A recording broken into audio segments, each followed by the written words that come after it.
Selamat malam semuanya, saya Stefani NIM 40. Di sini saya akan mempresentasikan tugas bisnis data science dengan judul Unveiling Retail Trends, A Dive into Sales Pattern and Customer Profile. Tujuan dari tugas ini adalah untuk menganalisis pola penjualan retail dan profil pelanggan menggunakan pendekatan data science dalam konteks akuntansi.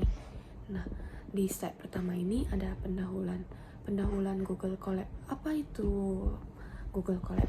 Google Collaboratory adalah platform berbasis cloud dari Google yang memungkinkan pengguna menulis dan mengeksekusi kode Python secara langsung dari browser. Nah, tujuan dan fungsi Google Colab ini yaitu digunakan dalam data science karena mendukung analisis data, visualisasi, dan pemodelan statistik secara fleksibel dan efisien tanpa harus install software lokal. Nah, di slide selanjutnya itu ada dataset yang digunakan. Yang pertama itu ada retail sales dataset. Dataset berisi informasi transaksi penjualan, termasuk usia pelanggan, jenis kelamin, kategori produk, harga, kuantitas, dan total pembelian. Nah, tujuan dari pemanfaatan data ini untuk mengidentifikasikan tren penjualan, kategori produk unggulan, dan profil pelanggan dominan. Proses data science akuntansi itu melibatkan beberapa tahapan. Yang pertama itu pemrosesan data menggunakan kolom transformer untuk mengubah fitur kategorikal dan numerik. Yang kedua itu ada EDA, exploratory data analysis, visualisasi menggunakan box plot dan histogram untuk melihat distribusi total pembelian per kategori dan distribusi umur pelanggan. Yang ketiga itu ada pembuatan model dan evaluasi.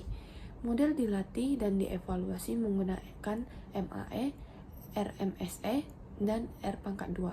Hasil evaluasi menunjukkan seberapa baik model memprediksi hasil. Nah, selanjutnya kita masuk ke gambar.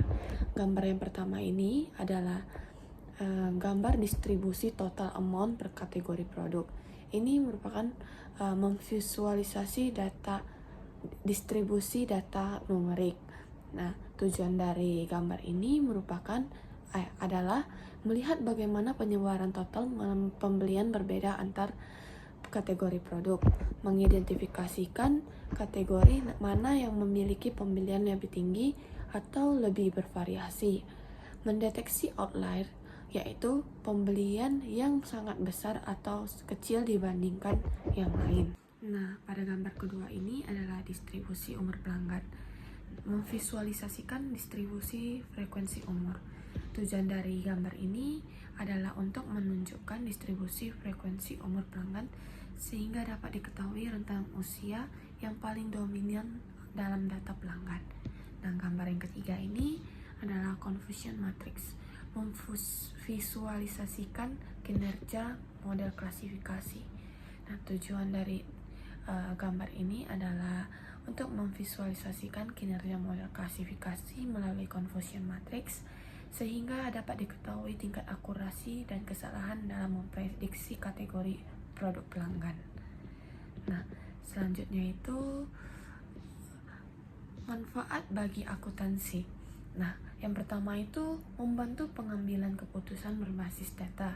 Yang kedua, menyediakan informasi visual yang mudah dipahami tentang perilaku konsumen. Dan yang ketiga, dapat diterapkan dalam sistem pelaporan manajemen atau strategi penjualan. Oke, sebagai kesimpulan, pendekatan data science dalam akuntansi modern membuka peluang baru dalam memahami perilaku pasar dan pelanggan.